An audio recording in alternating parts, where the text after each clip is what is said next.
Actually, I work in operations, the woman said quietly, not looking up from the maintenance report she was reviewing. The driver smirked and turned to the other passengers, all business travelers in suits. Operations. That's what they call it now? Back in my day, we just called it janitorial services. A hotel shuttle driver looked at a black woman in casual clothes carrying a laptop bag and a maintenance clipboard and said with a laugh, "Let me guess, you clean the bathrooms at the airport?" Angela Morrison, 52, Senior Director of Airport Operations for Hartsfield-Jackson Atlanta International Airport, sat in the back seat of the hotel shuttle with her eyes still on the report, her jaw tight, but her expression unchanged, the same calm she'd maintained through 28 years of being underestimated. The driver glanced at her in the rearview mirror, waiting for a reaction, his smile suggesting he'd said something clever instead of cruel. No offense. Honest work is honest work. Just saying you don't need to dress it up. What the driver didn't know was that Angela had just spent the night reviewing emergency maintenance reports for Runway 8R, and what she'd found in those reports would shut down the busiest airport in the world within the hour. Angela Morrison had started at Hartsfield-Jackson as a baggage handler at age 24. She'd worked her way through night classes, earning a degree in aviation management, then a master's in systems engineering. She'd moved from ramp operations to ground control coordination, from there to runway safety management, and finally to her current position overseeing all airport operations, runways, terminals, ground transportation, emergency response, everything that kept 275,000 passengers moving through Atlanta every single day. She'd been at a conference in Nashville for the past 2 days, an FAA summit on runway safety protocols, which is why she was dressed in jeans and a pullover instead of a usual professional attire. The conference had run late, and she'd caught the last flight back to Atlanta at 10 p.m., landing just after 11. She'd planned to go straight home.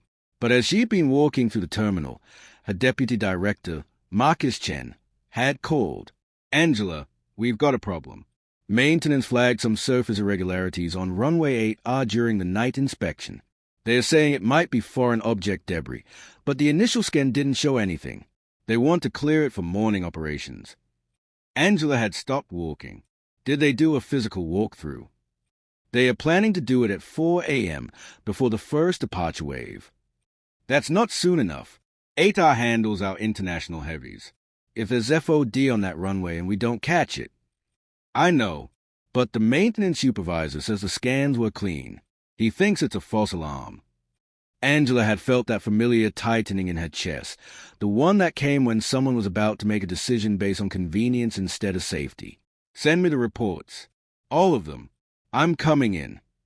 "Angela, it's almost midnight. You just got back from Nashville." "Send me the reports, Marcus." He'd sent them, and Angela had stood in the baggage claim area of her own airport, reading maintenance logs on her phone, seeing things that made her stomach turn.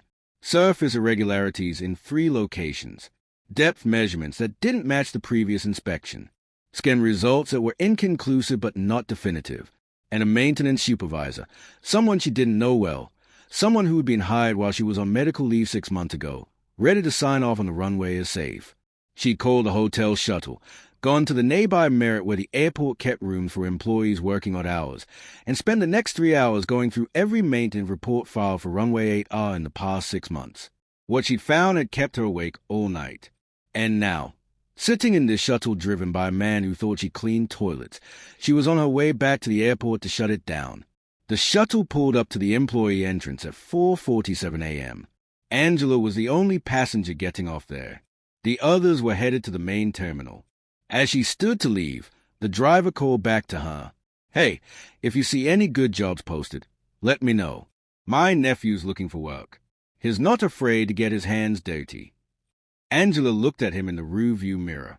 "What kind of work?" "Anything. Maintenance, cleaning, whatever you folks do back there." Angela picked up her bag and her clipboard. "I'll keep that in mind." She stepped off the shuttle.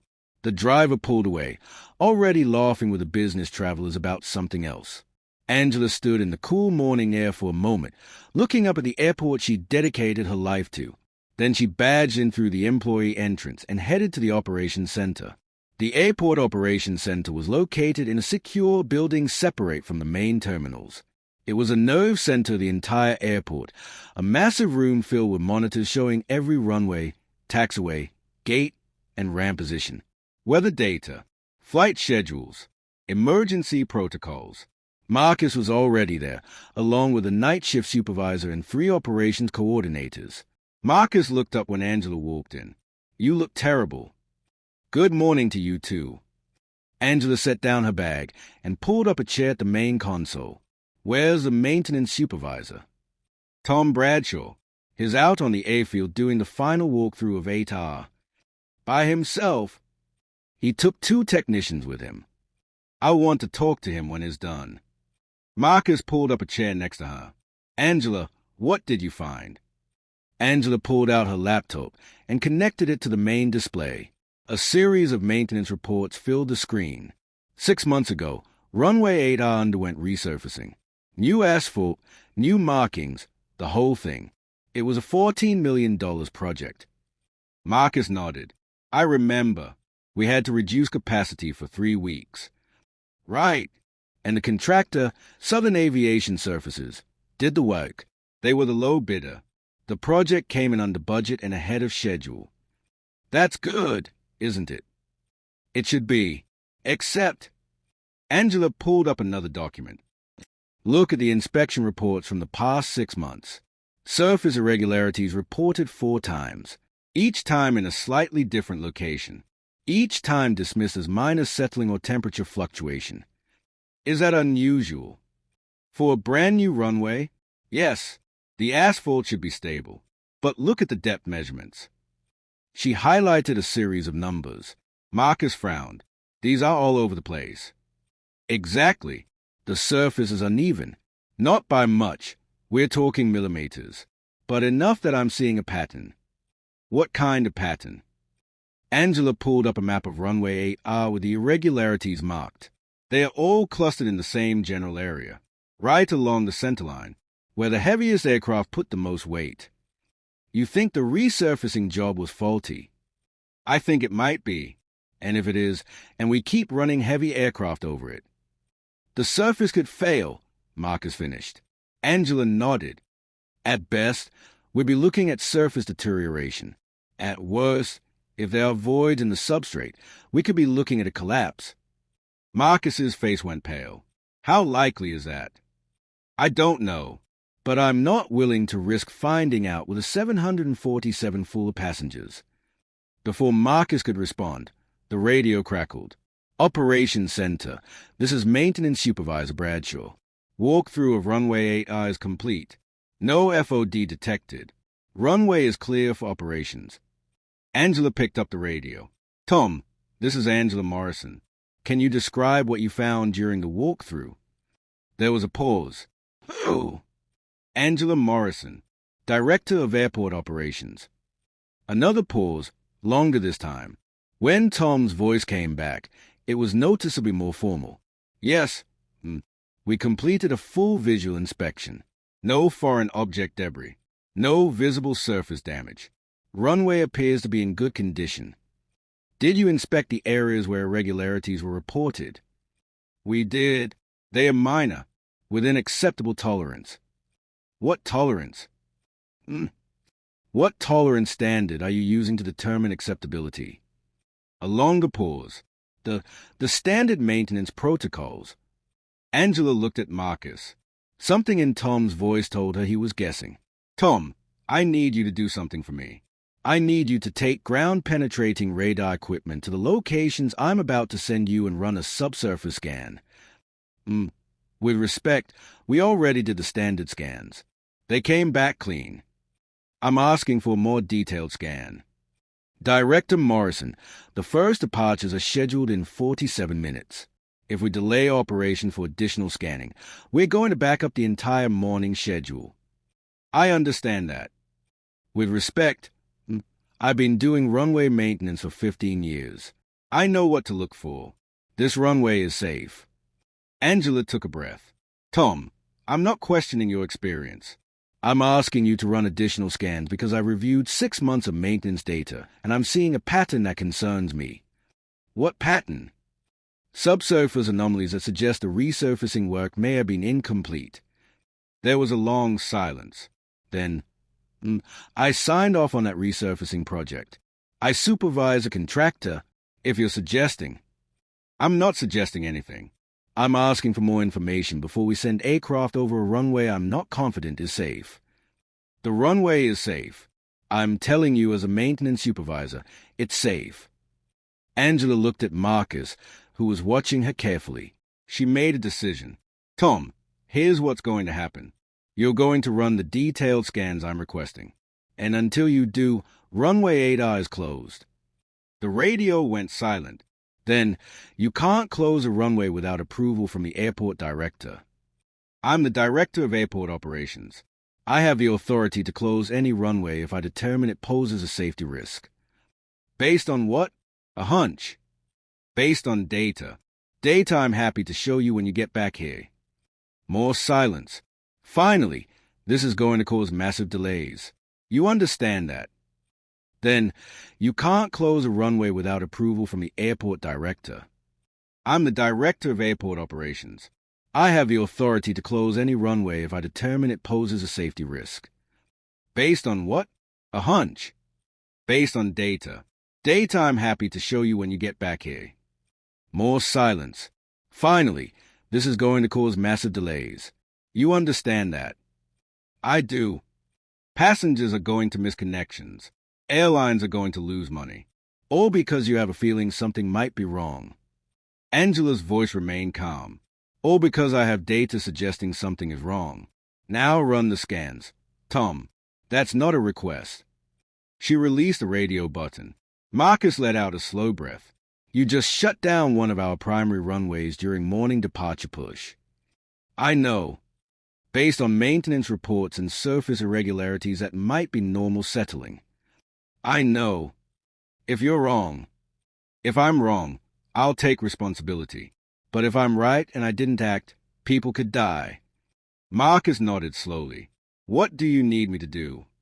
Start rerouting departures to 9L and 10. Contact the airlines. Let them know we're conducting emergency maintenance and 8R is temporarily closed. And get me Robert Chen on the phone. Robert Chen was the airport director, Angela's boss. Marcus picked up the phone.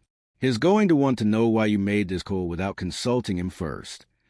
I'll explain it to him, but I'm not reopening that runway until I know it's safe. What Angela didn't know was that the next 30 minutes would prove her right in the worst possible way. Robert Chen arrived at the operations center 22 minutes later. He was a Korean-American man in his early 60s, impeccably dressed even at 5 a.m., and he did not look happy. Angela, my office. Now. They stepped into the adjacent conference room. Robert closed the door. I just got calls from 3 airline operations managers asking why we shut down runway 8R in the middle of morning departures. I had no answer because I didn't know we'd shut it down. Want to explain? Angela pulled up her laptop and showed him the same data she'd shown Marcus. Robert studied it silently. When she finished, he sat back. This is concerning. Yes, sir. But it's not definitive. No, sir. So you shut down a major runway based on a pattern you observed in historical maintenance data. Yes, sir. Robert rubbed his temples. Angela, I trust your judgment. I do.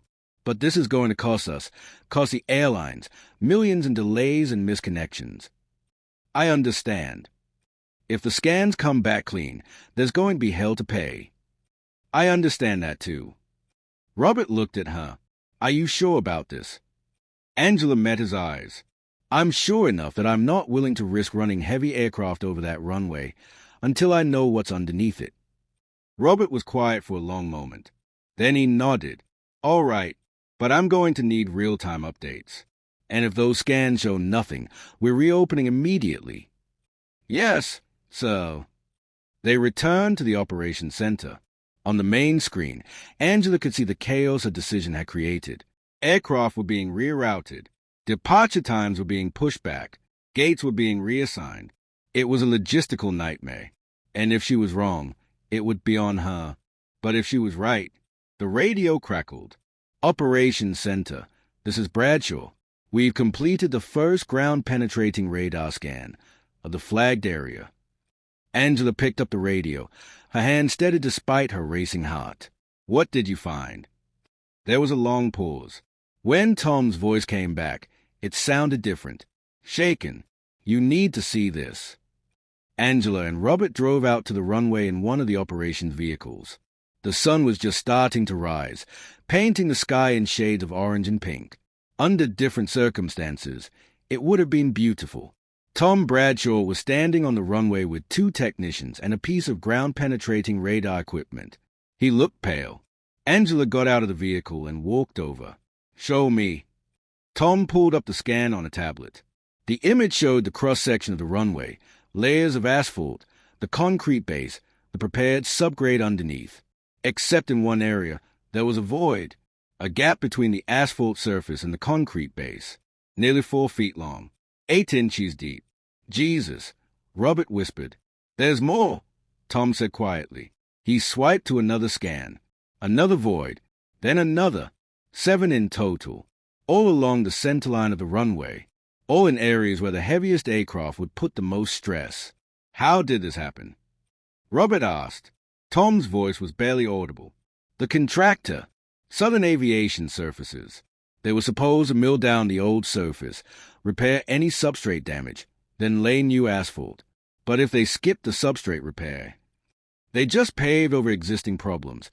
Angela finished. Tom nodded. The asphalt looks good on the surface, but underneath, there are voids where the old concrete has deteriorated. And every time a heavy aircraft lands or takes off, it's putting hundreds of thousands of pounds of pressure on a surface that's not fully supported. What would happen if we kept running traffic over this? Robert asked. Tom looked at Angela. Eventually, the surface would collapse, probably during a landing or takeoff. A 747 or A380 would punch right through. The implications hung in the air. An aircraft breaking through the runway's surface during takeoff will be catastrophic. Total loss of the aircraft. Hundreds of casualties. Angela felt her knees go weak, but she kept her expression calm. Robert turned to her. How did you know? I didn't know. I saw a pattern in the data that didn't make sense for a new runway. I couldn't risk being wrong. Robert looked at the scans again, then at the runway stretching out before them. If you hadn't shut it down. He didn't finish the sentence. Angela didn't respond. She was already thinking about next steps. Tom, I need you to extend the scans to the entire runway. All of 8R. I want to know if there are any other voids. Yes. Robert, we need to ground all departures until we completed a full safety assessment. Not just 8R, any runway that Southern Aviation Surfaces worked on. Robert pulled out his phone. I'll make the calls. And we need to contact the FAA. This is a safety incident that needs to be reported immediately. Agreed. Angela looked at Tom. This isn't on you. You followed standard protocols. But we need to revise those protocols. Surface scans aren't enough. We need subsurface verification for all major runway work. Tom nodded, looking relieved that she wasn't blaming him. But Angela wasn't interested in blame. She was interested in making sure this never happened again. But here's the part that changed everything. By 6:30 a.m., Hartsfield-Jackson Atlanta International Airport had ground to a halt, all departures suspended, all arrivals being diverted to other airports or held in circling patterns. The busiest airport in the world, an airport that handled over 2,700 flights a day, was effectively shut down, and Angela Morrison had made the call. The media picked up the story within minutes. News helicopters circled overhead. Reporters gathered at the terminal entrances. Breaking news, Atlanta Airport shut down due to runway safety concerns. Robert had set up a command center in the main conference room. Representatives from the FAA, the NTSB, the airlines, the contractors, everyone was either on site or on video conference. Angela stood at the front of the room, her laptop connected to the main screen, showing the ground-penetrating radar scans. At approximately 5:15 this morning, I ordered the closure of runway 8R based on historical maintenance data, showing a pattern of surface irregularities. Subsequent GPR scans revealed multiple subsurface voids resulting from inadequate substrate preparation during a resurfacing project completed 6 months ago. She pulled up images of the voids. The room was silent. The voids range from 4 to 9 feet in length and 6 to 12 inches in depth. They are located along the runway centerline in areas of maximum stress. Had we continued operations, there was a significant risk of surface collapse during aircraft operations. An FAA representative, a woman named Patricia Donovan, spoke up via video. What's the current status of the runway? Closed indefinitely. We're conducting full subsurface scans the entire runway. Preliminary results suggest there may be up to 15 separate void areas. And the contractor? Southern Aviation Surfaces completed the resurfacing work 6 months ago. They're being contacted now. Do we have verification that proper procedures were followed during construction? Angela glanced at Tom, who was sitting against the wall looking miserable. We're reviewing all construction documentation, but based on what we're seeing, it appears corners were cut. Patricia nodded. Director Morrison, I want to commend you for making a difficult call. If you hadn't shut down that runway. She didn't finish the sentence. Nobody needed her to. Robert spoke up. We're working on a plan to resume operations. We have 3 other runways that weren't part of the Southern Aviation project. We're verifying their integrity now. We hope to resume limited operations within the next 2 hours. What about the other runways they worked on? Someone asked. We're scanning all of them, Angela said. Nothing will reopen until we're certain it's safe. The meeting continued for another hour. Plans were made. Protocols were established. Investigations were launched. And through it all, Angela sat calmly, answering questions, providing data, making decisions.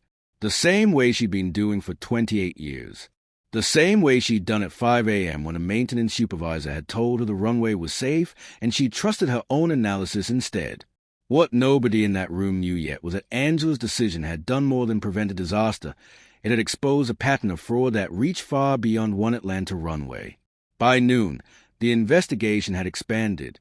The NTSB had taken over the lead, with the FAA and FBI providing support. And what they'd found was damning. Southern Aviation Surfaces hadn't just cut corners on the Atlanta job. They'd cut corners on 14 other projects across the Southeast. Airports in Charlotte, Nashville, Birmingham, and Jacksonville. All of them with the same pattern: inadequate substrate preparation, voids under new asphalt, surface scans that looked clean but subsurface problems that were catastrophic. All of them low-bid contracts that had come in under budget and ahead of schedule. All of them potential disasters waiting to happen. The company's owner, a man named Gerald Whitmore, was arrested at 2 p.m. on charges of fraud, conspiracy, and endangering public safety. The story was national news by evening. Atlanta airport shutdown leads to major construction fraud investigation. FAA launches emergency inspections at airports across Southeast. Whistleblower airport director prevents potential catastrophe. Angela watched the news coverage from her office, exhausted. She hadn't slept in over 30 hours. Her phone had been ringing nonstop. Reporters, colleagues, friends, family. She'd ignored most of them. But one call she took. It was from her mother, calling from the retirement community in South Carolina where she lived. "Baby, I just saw you on the news. Are you all right?" Angela smiled despite her exhaustion. "I'm fine, Mama. They are saying you saved hundreds of lives. I just did my job." Angela Marie Morrison, don't you diminish what you did. You stood up when others wanted to take the easy path. That takes courage. Angela's eyes stung with unexpected tears. "Thank you, Mama. I'm proud of you, baby. Your daddy would be proud too." After she hung up, Angela sat quietly for a moment. Her father had been an aircraft mechanic. He'd taught her to trust data over assumptions, to question things that didn't make sense, to never take shortcuts when safety was on the line. He'd passed away 15 years ago, but she still heard his voice sometimes. If something doesn't look right, Angela, it probably isn't. And it's better to be cautious and wrong than careless and right. She'd been cautious this morning, and she'd been right. But the victory felt heavy. because she kept thinking about what would have happened if she'd been wrong. If she'd shut down the airport based on a hunch and the scans had come back clean, she would have been responsible for millions in losses. Her credibility would have been destroyed. Her career would have been over. And yet, she made the call anyway, because that's what the job required. But what Angela didn't expect was who was about to walk into her office. There was a knock on her door. "Come in," Angela said, expecting Marcus or Robert. Instead, a man in a hotel shuttle driver's uniform walked in. It took her a moment to recognize him, the driver from that morning. He stood in the doorway, looking uncomfortable. "I'm sorry to bother you. They said I could come back for a minute." Angela sat up straighter. "Can I help you?" The driver, his name tag read Carl Morrison, no relation, shifted his weight. I wanted to apologize." "For what?" "For this morning. On the shuttle, I said some things that were inappropriate." Angela remembered. The bathroom cleaning comment. The assumption about her job. "I saw you on the news," Carl continued. "Saw what you did. Saw who you are. And I realized I made assumptions about you based on how you looked. Based on prejudice. And I was wrong. And I'm sorry." Angela studied him. He looked genuinely remorseful. "Why did you assume I was a custodian?" she asked. Carl hesitated. "Honestly, because you're a black woman, and you were dressed casual, and you had a clipboard. And I assumed." "Have you made assumptions like that before?" "Probably. Yeah." "And has anyone ever called you on it?" "No. Angela nodded slowly. "Carl, I appreciate your apology, but I need you to understand something. When you made that assumption about me this morning, I was reviewing data that would lead to shutting down this airport. I was doing critical work, and in your mind, I was only capable of cleaning bathrooms." Carl looked at the floor. "I know, and I'm ashamed." "Good, because shame means you recognize you were wrong. But what matters is what you do with that recognition. Do you just feel bad, or do you change?" Carl looked up. "I want to change." "Then change. Check your assumptions. Question your biases. And remember that the person you're dismissing might be the most qualified person in the room." "Yes, I will." He turned to leave, then stopped. "Can I ask you something?" "Go ahead." "When I said what I said this morning, were you angry?" Angela thought about it. "I was tired. I'd been up all night reviewing reports. I was worried about the runway. I was focused on the problem I needed to solve. Your comment was background noise. So it didn't hurt." Angela gave him a look. "I didn't say that. I said I was focused on something more important. But yes, it hurt. It always hurts when someone decides who you are without knowing anything about you." Carl nodded. "I'm sorry. Truly. I believe you. Now go do better." "I will. Thank you." He left. Angela sat back in her chair, emotionally drained. But before she could process the interaction, Robert appeared in her doorway. "Angela, there's someone here to see you." "Robert, I really can't." "You'll want to take this meeting." He stepped aside, and a woman in a dark suit walked in. She was white, late 50s, with sharp eyes and an authoritative presence. "Director Morrison, I'm Sandra Blake. I'm the regional administrator for the FAA." Angela stood quickly. "I apologize. I should have come to you. I wasn't expecting." Sandra held up a hand. "Please, sit. I'm not here in an official capacity." "Well, not exactly." Angela sat, confused. Sandra pulled up a chair. "I've been reviewing your actions this morning. The data you analyzed. The decision you made. The outcome." "Yes, You made a call that shut down the busiest airport in the world based on historical maintenance patterns and subsurface concerns that hadn't been confirmed." "Yes, That took either extraordinary courage or extraordinary arrogance." Angela met her eyes. "It took data analysis and risk assessment. The potential cost of being wrong was high, but the potential cost of being right and doing nothing was catastrophic." Sandra smiled, just slightly. "That's the correct answer." She pulled out a folder.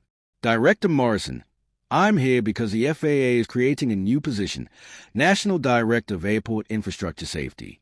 The role will oversee runway and taxiway integrity across all federally regulated airports. It will require developing new inspection protocols, managing a team of engineers and safety specialists, and serving as a primary authority on infrastructure-related safety decisions. Angela's heart started beating faster. We'd like you to apply for the position. Angela blinked. I'm honored, but you don't need to decide now. But I want you to know what you did today is exactly the kind of thinking we need at the federal level. You saw a pattern others missed. You made a difficult call when it would have been easier to defer, and you potentially saved hundreds of lives. She stood. Think about it. We'll be in touch. She left. Angela sat in stunned silence. Robert poked his head back in. Did she just offer you a job? I think so. Are you going to take it? Angela looked out her window at the runways. Her runways, the ones she dedicated a career to keeping safe. I don't know, she said honestly. But here's what Angela did know. The next decision she made would change not just her life, but the future of airport safety across the entire country. Over the next 3 weeks, the investigation into Southern aviation services expanded. 15 airports, 43 runways and taxiways, $127 million in fraudulent contracts, and a pattern of negligence that could have led to multiple catastrophic failures. Gerald Whitmore and 3 of his senior managers were indicted on federal charges. The company declared bankruptcy, and airports across the country scrambled to verify the integrity of their runways. Meanwhile, Angela became a reluctant public figure. She gave testimony to the NTSB. She presented her findings to an FAA review board. She was interviewed by 60 Minutes, the New York Times, and NPR. And through it all, she deflected credit. I didn't do anything heroic, she told one interviewer. I did my job.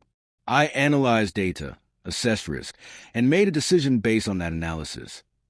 But you made that decision when others were telling you the runway was safe. Others were wrong. The data showed it. Paused. Then I would have taken responsibility. But I'd rather take responsibility for being overly cautious than for ignoring warning signs that led to tragedy. The interview went viral. Airport workers across the country reached out to her, maintenance supervisors, operations managers, safety inspectors, thanking her for taking a stand. I've been pressured to sign off on things I wasn't sure about. One email read, Your story reminded me that it's okay to say no. That safety comes first, even when it's inconvenient. Angela read every message, and slowly, she began to understand that what she'd done wasn't just about one runway. It was about changing a culture that sometimes prioritized schedules over safety, budgets over thoroughness, convenience over caution, and she had the opportunity to change that culture at a national level. 6 weeks after the shutdown, Angela sat in her office with a formal job offer from the FAA on her desk. National Director of Airport Infrastructure Safety. Salary, $185,000. Location, Washington, D.C. Start date, negotiable. It was everything she'd worked toward. A chance to influence policy at the highest level. To implement the kind of safety protocols she'd always believed in. To ensure that what happened with Southern aviation services never happened again. But it also meant leaving Atlanta. Leaving the airport she loved. Leaving the team she'd built. Marcus walked in. You're thinking too hard. Angela smiled. How do you know? Because you've been staring at that letter for 20 minutes without moving. It's a big decision. Marcus sat down. Can I give you some advice? Please. Take the job. Angela looked at him, surprised. I thought you'd want me to stay. I do. Selfishly, I do. But Angela, you saved hundreds of lives 6 weeks ago.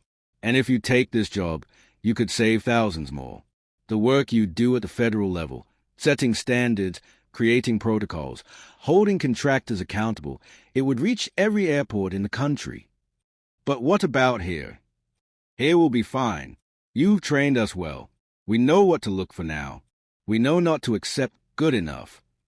We know to trust the data over the pressure. He smiled. You've already changed this airport. Go change the rest of them. Angela felt tears pricking her eyes. I'm going to miss this place. It's not going anywhere, and neither are we. We'll just be cheering for you from a distance. That night, Angela called Sandra Blake. I'd like to accept the position. That's excellent news. When can you start? I'll need time to transition my responsibilities here. 3 months. That works. Welcome to the team, Director Morrison. 3 months later, Angela stood in her new office in Washington, D.C. It was larger than her Atlanta office, more formal, with a view of the Capitol building. On her desk was a plaque that had been waiting for her. Angela Morrison, National Director of Airport Infrastructure Safety, Federal Aviation Administration.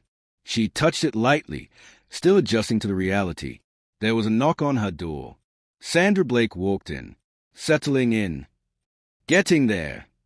Good, because I have your first assignment. She handed Angela a folder. Inside was a proposal for new runway inspection protocols, comprehensive subsurface scanning requirements for all major runway construction and resurfacing projects.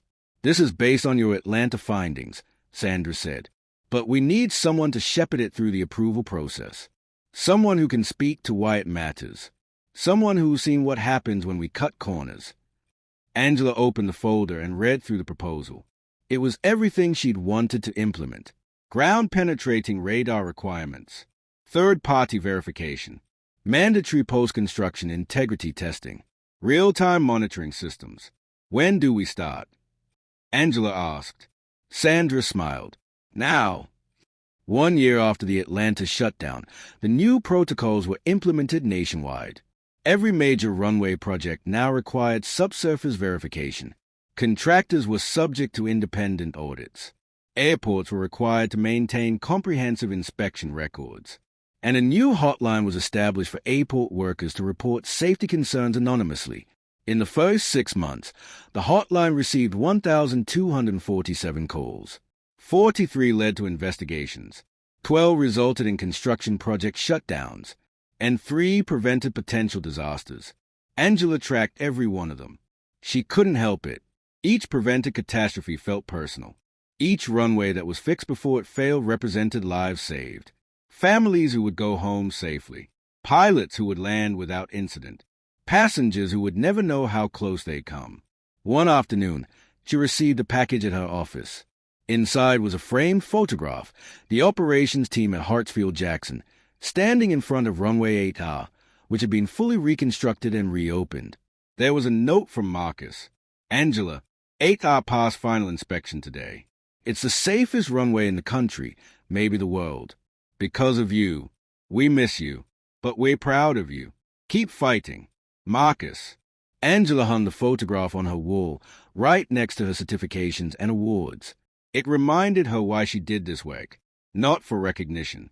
Not for advancement, but for the moment when a passenger boards a plane, takes their seat, and trusts that the ground beneath them is solid.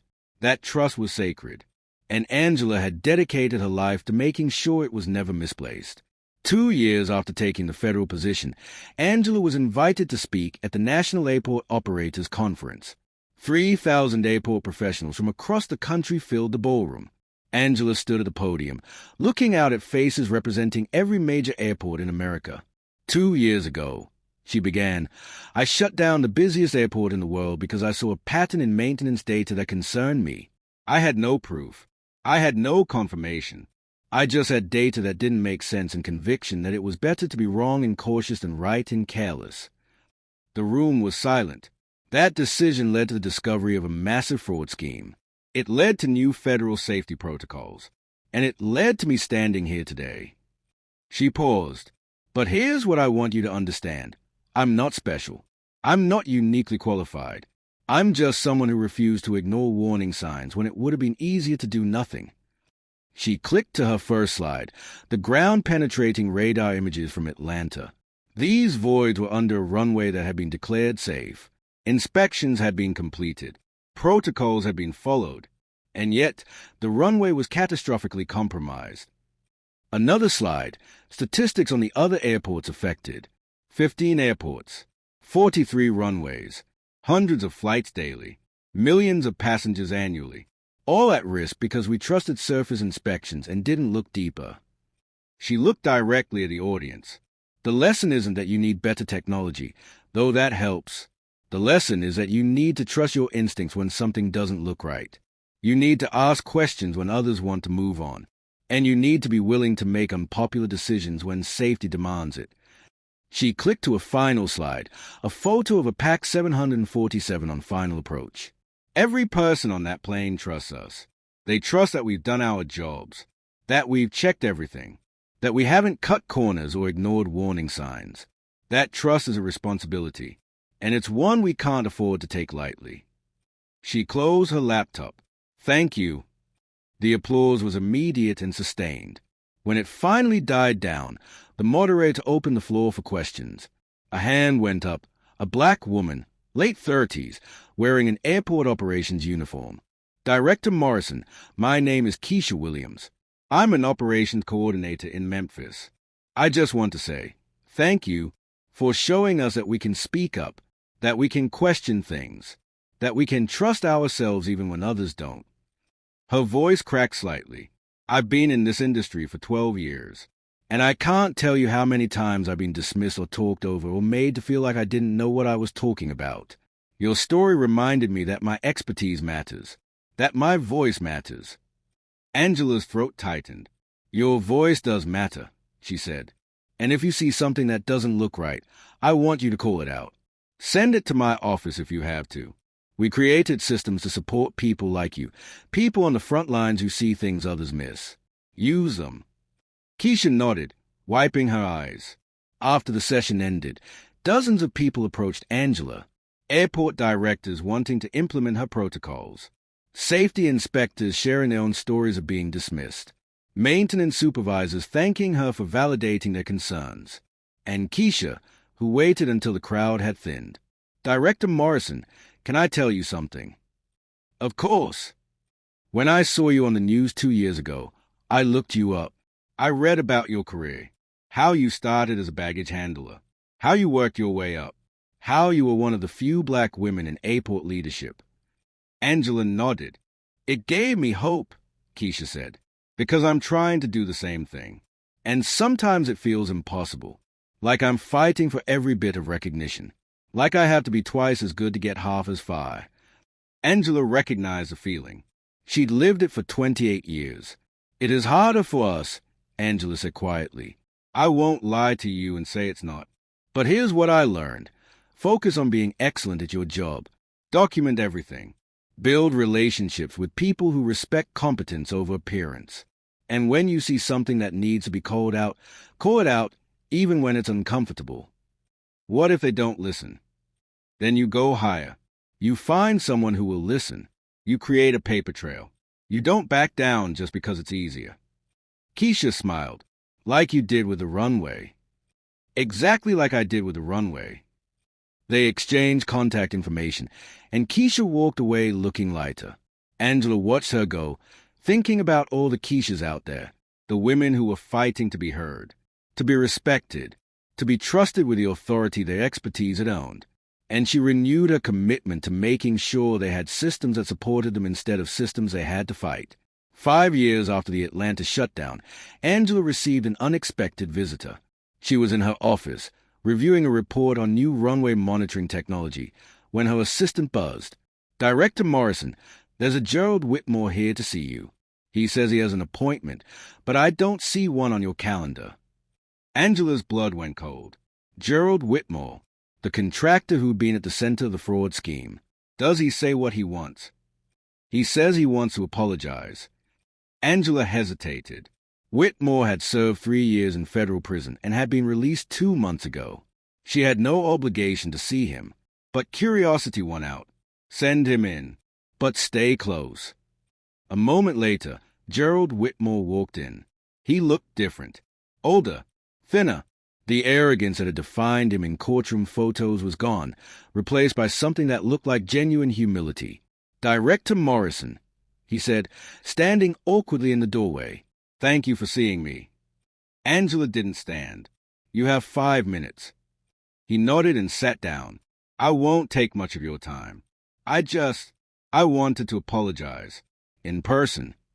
For what, specifically? For everything. For cutting corners. For prioritizing profit over safety. For putting people's lives at risk. For, his voice cracked, for being so arrogant that I thought I could get away with it. Angela watched him carefully. Why are you here? Because I've spent 3 years thinking about what could have happened.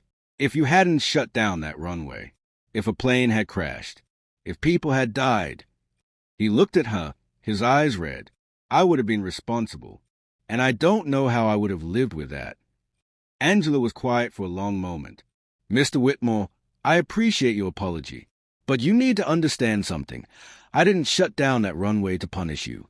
I didn't even know about your fraud when I made that decision. I shut it down because the data showed a safety risk. Your negligence created that risk. But my response was about protecting passengers, not about you. I know, but if you hadn't been paying attention, then someone else would have eventually noticed. Maybe not before a disaster, but eventually. That's not comforting. It's not meant to be. It's meant to be honest. Angela leaned forward. Mr. Whitmore, if you want to make amends, don't apologize to me. Change. Use your experience to make sure other contractors don't make the same mistakes. Speak about what you did wrong and why. Help create a culture where safety isn't sacrificed for profit. He nodded slowly. I've been talking to a safety advocacy group. They want me to speak to contractors about the consequences of cutting corners. Good. Do that. Make your mistake mean something. He stood. Thank you, Director Morrison, for stopping me before I killed someone, even if that wasn't your intention. It was my job. Then thank you for doing your job when it mattered most. He left. Angela sat back in her chair, processing the interaction. She didn't forgive him. Forgiveness wasn't hers to give. He hadn't wronged her personally, but she believed in accountability. And if he was genuinely trying to change, that mattered, because systems didn't change unless people did. And people didn't change unless they were held accountable for their actions. 10 years after the Atlanta shutdown, Angela Morrison was awarded the FAA's Distinguished Service Medal. The ceremony was held in Washington, with the Secretary of Transportation presenting the award. Director Morrison has transformed airport safety infrastructure in this country, the Secretary said. Her protocols have been adopted by airports worldwide. Her leadership has created a culture where safety concerns are taken seriously regardless of who raises them. And a decision to shut down Atlanta's Runway 8 10 years ago likely prevented one of the worst aviation disasters in American history. Angela stood on stage in a sharp navy suit, the medal gleaming on her chest, looking out at an audience that included her family, her colleagues, and Marcus Chen, who'd flown in from Atlanta. When it was her turn to speak, she approached the microphone. Thank you for this honor, but I want to be clear about something. I didn't prevent a disaster alone. I had a team that trusted my judgment. I had data systems that allowed me to identify patterns. I had protocols that gave me the authority to make difficult decisions. And I had people like Marcus Chen who supported me even when the consequences were uncertain. She looked at Marcus, who smiled. The real victory isn't that I shut down a runway. It's that we built systems that empower people at every level to speak up when they see something wrong. That we created a culture where data matters more than convenience, where safety is prioritized over schedules. She paused. 10 years ago, a shuttle driver assumed I cleaned bathrooms at the airport. He looked at me and saw someone who couldn't possibly be in a position of authority. And while his assumption was wrong, it reflected a bias that exists throughout our society, that certain people don't belong in certain roles, that expertise is a particular appearance. The room was absolutely silent. I'm standing here today as proof that expertise comes in all forms, that the person you underestimate might be the most qualified person in the room, and that when we judge people by their competence rather than our assumptions, we build better, safer, stronger systems. She looked directly at the camera, recording the ceremony. To every person who's been dismissed because of how they look, what they sound like, or what others assume about them, your expertise matters. Your voice matters. And there are systems in place now to support you when you speak up. Use them. Trust yourself. And don't let anyone convince you that you don't belong. The applause was thunderous. After the ceremony, Angela found a quiet corner and called her mother.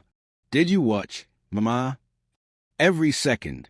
Baby, your daddy would be so proud. I wish he could have been here."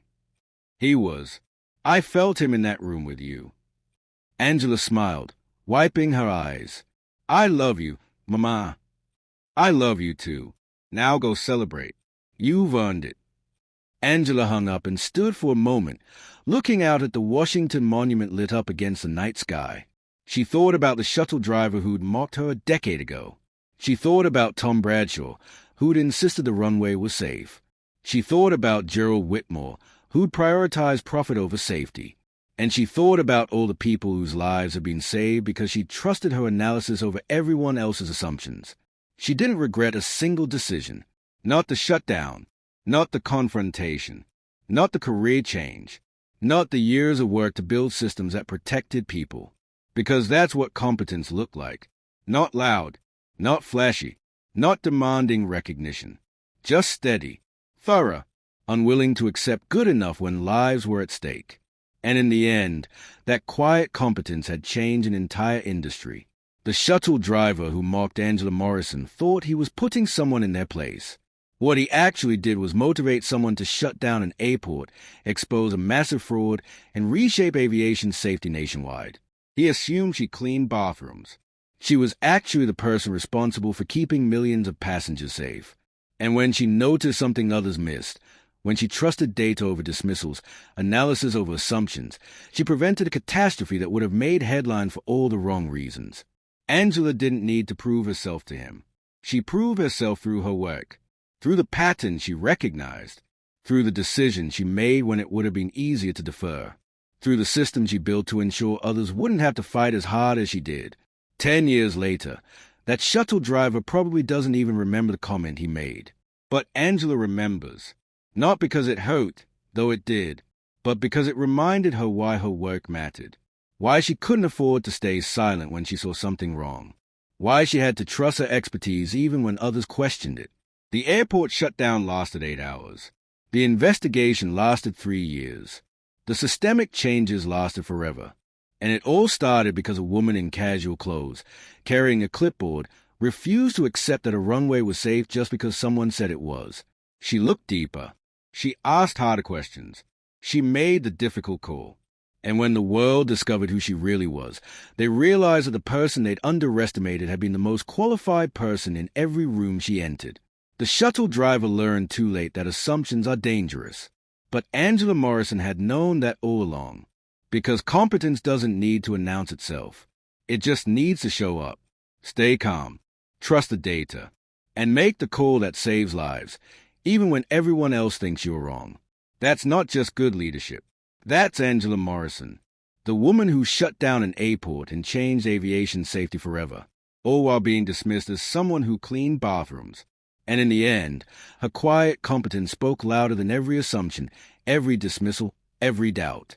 Because results don't lie, and neither do runways that don't collapse. That's a legacy of a woman who trusted herself when no one else did. And that's a lesson we should all remember.